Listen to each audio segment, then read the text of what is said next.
మన ప్రభువును రక్షకుడైన యేసుక్రీస్తు నామమున మీ అందరి నా శుభాభివందనాలు. దేవుని యొక్క మహాకృపను బట్టి 50వ రోజుకి ఈ యొక్క అరుణోదయ వాక్యపట్నం నడిపించిన దేవునికి స్తోత్రాలు. గతించిన 49 రోజులు కూడా ప్రభు ఎంత చక్కగానో ఈ యొక్క కార్యక్రమాన్ని నడిపించడానికి ఇచ్చిన కృపకై స్తోత్రాలు చెల్లించుకుంటున్నాను. ఈ రోజున మనం అపొస్తలుల కార్యంలో 23వ అధ్యాయం 24వ అధ్యాయం దేవుని యొక్క వాక్యపట్నం చేద్దాం. ప్రార్థన చేసుకుని ప్రారంభించుకుందాం. ప్రార్థన. మమ్మల్ని మిక్కిలిగా ప్రేమించిన మా ప్రియ పరలోకపు తండ్రి, నీ నామానికి వందనాలు, స్తోత్రములు ప్రభా. ఈ దినము అపొస్తలుల కార్యంలో 23, 24 అధ్యాయం చదువుతుండగా మీ తోడు మీ సహాయం అనుగ్రహించమని అడుగుతున్నాం తండ్రి. అలానే ప్రభు యొక్క కార్యక్రమం అంతటినీ దాన్ని మీ చేతులుగా అప్పగించుకున్నాను. నా ప్రవర్తన మీద, మా అందరి ప్రవర్తన మీద మీరే అధికారమై ఉండమని అడుగుతూ మా ప్రియుడు రక్షకుడైన యేసుక్రీస్తు నామంలో ఈ ప్రార్థన సమర్పిస్తున్నాం తండ్రి, ఆమేన్. అపొస్తలుల కార్యములు 23వ అధ్యాయము. పౌలు మహాసభ వారిని తేరిచూచి, సహోదరులారా, నేను నేటి వరకు కేవలం మంచి మనస్సాక్షి గలవాడనై దేవుని ఎదుట నడుచుకొనిచుంటినని చెప్పెను. అందుకు ప్రధాన యాజకుడైన అననీయ అతని నోటి మీద కొట్టుడని దగ్గర నిల్చున్న వారికి ఆజ్ఞాపింపగా, పౌలు అతనిని చూచి, సున్నము కొట్టిన గోడ దేవుడు నిన్ను కొట్టును. నీవు ధర్మశాస్త్రమును చొప్పున నన్ను విమర్శింప కూర్చుండి ధర్మశాస్త్రమునకు విరోధముగా నన్ను జ్ఞాపించుచున్నావా అనెను. దగ్గర నిలిచిన్నవారు, నీవు దేవుని యాజకుని దూషించదవా అని అడిగిరి. అందుకు పౌలు, సహోదరులారా, ఇతడు ప్రధాన యాజకుడని నాకు తెలియలేదు. నీ ప్రజల అధికారిని నిందింపవద్దు అని రాయబడి ఉన్నదనెను. వారిలో ఒక భాగము సద్దుకాయలకును మరి ఒక భాగము పరిసయ్యులనై ఉన్నట్టు పౌలు గ్రహించి, సహోదరులారా, నేను పరిసయ్యుడును, పరిసయ్యుల సంతతి వాడను. మనకున్న నిరీక్షణ గూర్చి, మృతుల పునరుత్థానమును గూర్చి నేను విమర్శింపబడుచున్నానని సభలో బిగ్గరగా చెప్పాను. అతడు అలాగ చెప్పినప్పుడు పరిసయ్యులకును సద్దుకాయలకును కలహము పుట్టినందున ఆ సమూహము 2 పక్షములు ఆయను. సద్దుకాయలు పునరుత్థానము లేదనియు దేవదూత అయినను ఆత్మ అయినను లేదనియు చెప్పుదురు గాని పరిసయ్యులను రెండును కలవని ఒప్పుకొందురు. అప్పుడు పెద్ద గొల్లు పుట్టెను. పరిసయ్యుల పక్షంగా ఉన్న శాస్త్రులలో కొందరు లేచి, ఈ మనుషుని యందు ఏ దోషమును మాకు కనబడలేదు. ఒక ఆత్మ అయినను దేవదూత అయినను అతనితో మాట్లాడి ఉండవచ్చునని చెప్పుచు తగువులాడిరి. కలహం ఎక్కువైనప్పుడు వారు పౌలును చీల్చివేయుదురేమో అని సహస్రాధిపతి భయపడి, మీరు వెళ్ళి వారి మధ్య నుండి అతనిని బలవంతముగా పట్టుకొని కోటలోనికి తీసుకుని రండని సైనికులకు ఆజ్ఞాపించును. ఆ రాత్రి ప్రభు అతని యొద్ద నిలుచుండి, ధైర్యముగా ఉండుము, యెరూషలేములో నన్ను గూర్చి నీవెలాగో సాక్ష్యమిచ్చితివో అలాగున రోమాలో కూడా సాక్ష్యం ఇయ్యవలసి ఉన్నదని చెప్పెను. ఉదయమైనప్పుడు యూదులు కట్టుకట్టి తాము పౌలును చంపు వరకు అన్నపానములు పుచ్చుకోనమని ఒట్టు పెట్టుకునేది. ఈ కుట్రలో చేరిన వారు 40 మంది కంటే ఎక్కువ. వారు ప్రధాన యాజకుల యొద్దకును పెద్దల యొద్దకును వచ్చి, మేము పౌలును చంపు వరకు ఏమీ రుచి చూడమని గట్టిగా ఒట్టు పెట్టుకొని ఉన్నాము. కాబట్టి మీరు మహాసభతో కలిసి అతనిని గూర్చి మరీ పూర్తిగా విచారించి తెలుసుకొనబోనట్టు అతనిని మీ యొద్దకు తీసుకొని రమ్మని సహస్రాధిపతితో మనవి చేయుడి. అతడు దగ్గరకు రాకముంటే మేము అతనిని చంపుటకు సిద్ధపడి ఉన్నామని చెప్పిరి.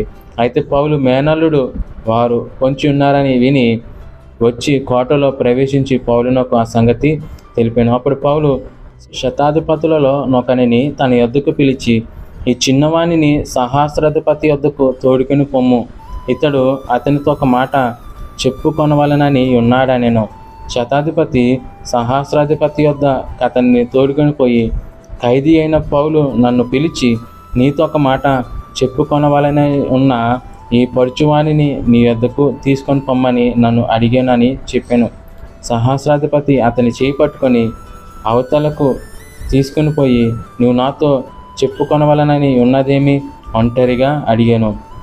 అందుకతడు, నీవు పౌలును గూర్చి సంపూర్తిగా విచారింపబోనట్టు అతనిని రేపు మహాసభ యొద్దకు తీసుకొని రావాలనని నిన్ను వేడుకొనుటకు యూదులు కట్టుకట్టి ఉన్నారు. వారి మాటకు నీవు సమ్మతింపవద్దు. వారిలో 40 మంది కంటే ఎక్కువ మనుషులు అతని కొరకు పొంచి ఉన్నారు. వారు అతనిని చంపు వరకు అన్నపానములు పుచ్చుకోమని ఒట్టు పెట్టుకొని ఉన్నారు. ఇప్పుడు నీ యొద్ద మాట తీసుకొనవలనని కనిపెట్టుకొని సిద్ధముగా ఉన్నారని చెప్పెను. అందుకు సహస్రాధిపతి, నీవు ఈ సంగతి నాకు తెలిపితివని ఎవనితోనూ చెప్పవద్దని ఆజ్ఞాపించి ఆ పరుచువాణిని పంపివేసెను. తర్వాత అతడు శతాధిపతులలో 2 తన యొద్దకు పిలిచి, కైసరియా వరకు వెళ్ళుటకు 200 మంది సైనికులను, 70 మంది గుర్రపు రౌతులను, 200 మంది ఈటల వారిని రాత్రి 9 గంటలకు సిద్ధపరిచి పౌలును ఎక్కించి అధిపతి అయిన ఫెలిక్స్ నొద్దకు భద్రముగా తీసుకొని పోవుటకు గుర్రములను సిద్ధపరచుడని చెప్పెను. మరియు ఈ ప్రకారముగా ఒక పత్రిక రాసెను. మహా ఘనత వహించిన అధిపతి అయిన ఫెలిక్స్కు క్లౌదియా లూసియా వందనములు. యూదులు ఈ మనుషుణ్ణి పట్టుకొని చంపబోయినప్పుడు అతడు రోమీయుడని నేను విని సైనికులతో వచ్చి అతనిని తప్పించి తిని, వారు అతని మీద మోపిన నేరమేమో తెలుసుకొనగోరి నేను వారి మహాసభ యొద్దకు అతనిని తీసుకుని వచ్చి తిని, వారు తమ ధర్మశాస్త్ర వాదములను గూర్చి అతని మీద నేరం మోపిరేమో గాని మరణముకైనను బంధకములకైనను తగిన నేరము అతని అందేమీ కనపరచలేదు. అయితే వారు ఈ మనుషుని మీద కుట్ర చేయనై ఉన్నారని నాకు తెలియవచ్చినందున వెంటనే అతనిని నీ యొద్దకు పంపించి తిని, నేరము మోపిన వారు కూడా అతని మీద చెప్పవలెనని ఉన్న సంగతి నీ ఎదుట చెప్పుకొన ఆజ్ఞాపించి తిని. కాబట్టి అతడు వారిని ఆజ్ఞాపించిన ప్రకారము సైనికులు పౌలును రాత్రివేళ అంతిపత్రికి తీసుకొని పోయిరి. మరునాడు వారు అతనితో కూడా రౌతులను పంపి తాము కోటకు తిరిగి వచ్చిరి. వారు కైసరియకు వచ్చి అధిపతికి ఆ పత్రిక అప్పగించి పౌలును కూడా అతని ఎదుట నిలువబెట్టిరి. అధిపతి ఆ పత్రిక చదివినప్పుడు ఇతడు ఏ ప్రదేశపు వాడని అడిగి అతడు కిలికియా వాడని తెలుసుకొని, నీ మీద నేరం మోపిన వారు కూడా వచ్చినప్పుడు నీ సంగతి పూర్ణముగా విచారించనని చెప్పి హేరోదు అధికార మందిరంలో అతనిని కావలి అందుంచవలెనని ఆజ్ఞాపించెను. 24వ అధ్యాయము. 5 దినములైన తర్వాత ప్రధాన యాజకుడైన అననీయయు కొందరు పెద్దలను తెర్తుళ్ళు అని ఒక న్యాయవాదియు కైసరియకు వచ్చి పౌలు మీద తెచ్చిన ఫిర్యాదు అతనికి తెలియజేసిరి. పౌలు రప్పింపబడినప్పుడు తెర్తుళ్ళు అతని మీద నేరం నారంభించి ఇట్లనెను, మహాఘనత వహించిన ఫెలిక్సా, మేము తమ వలన ఎంతో నెమ్మది అనుభవించుచున్నామనియు ఈ దేశ జనమునకు సంభవించిన అనేకమైన కీడులు తమ పరామర్శ చేత దిద్దుబాటు అవుచున్నవని ఒప్పుకొని మేము సకల విధములను సకల స్థలములలో పూర్ణ కృతజ్ఞతతో అంగీకరించుచున్నాము. నేను తమకు ఎక్కువ ఆయాసము కలగజేయకుండా మేము క్లుప్తముగా చెప్పుకున్న దానిని తమరు ఎప్పటి వలె శాంతముగా వినవలెనని వేడుకొనుచున్నాను. ఈ మనుషుడు పేడ వంటి వాడును, భూలోకమందున్న సకలమైన యూదులను కలహమునకు రేపువాడును, నజరేయుల మతభేదమునకు నాయకుడనై ఉన్నట్టు మేము కనుగొంటిమి. మరియు ఇతడు దేవాలయమును అపవిత్రము చేయుటకు యత్నపడిను గనుక మేము అతన్ని పట్టుకొంటిమి. తమరు విమర్శించిన ఎడల మేము ఇతని మీద మోపుచున్న నేరములన్నీ తమకే తెలియవచ్చునని చెప్పెను. యూదులందుకు సమ్మతించి ఈ మాటలు నిజమే అని చెప్పిరి. అప్పుడు అధిపతి మాట్లాడుమని పౌలునకు సైగ చేయగా అతడు ఇట్లనెను, తమరు బహు సంవత్సరముల నుండి ఈ జనమునకు న్యాయాధిపతులై ఉన్నారని ఎరిగి నేను ధైర్యముతో సమాధానము చెప్పుకొనుచున్నాను.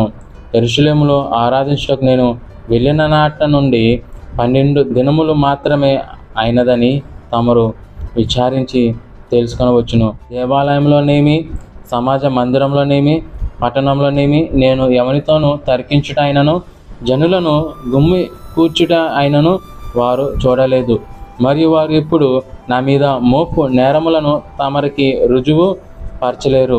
ధర్మశాస్త్రమందును ప్రవక్తల గ్రంథముల యందును రాయబడి ఉన్నవన్నీ నమ్మి నీతిమంతులకును అనీతిమంతులకును పునరుత్థానమును కలగబోచున్నదని వీరు నిరీక్షించున్నట్టు నేను కూడా దేవుని యందు నిరీక్షణించి వారు మతభేదమని పేరు పెట్టు ఈ మార్గము చొప్పున నా పితరుల దేవునిని సేవించుచున్నానని తమరి ఎదుట ఒప్పుకొనుచున్నాను.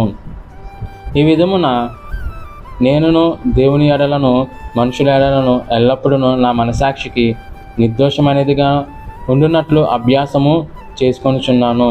కొన్ని సంవత్సరములైన తర్వాత నేను నా స్వజనులకు దాన ద్రవ్యము కానుకలను అప్పగించుటకు వచ్చి తిని నేను శుద్ధి చేసుకొనిన వాడనై ఇలాగూ అప్పగించుచుండగా వారు దేవాలయంలో నన్ను చూసిరి.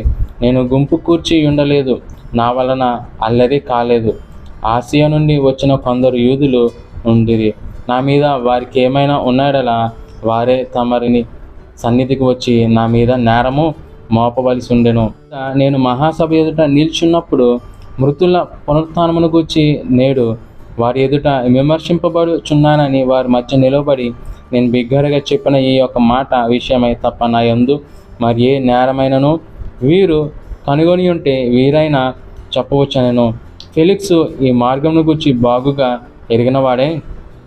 సహస్రాధిపతి అయిన లూసియా వచ్చినప్పుడు మీ సంగతి నేను విచారించి తెలుసుకుందునని చెప్పి విమర్శ నిలుపు చేసెను. అతన్ని విడిగా కావలిలో ఉంచి అతనికి పరిచారము చేయుటకు అతని స్వజనులలో ఎవరిని ఆటంకపరచకూడదని శతాధిపతికి ఆజ్ఞాపించెను.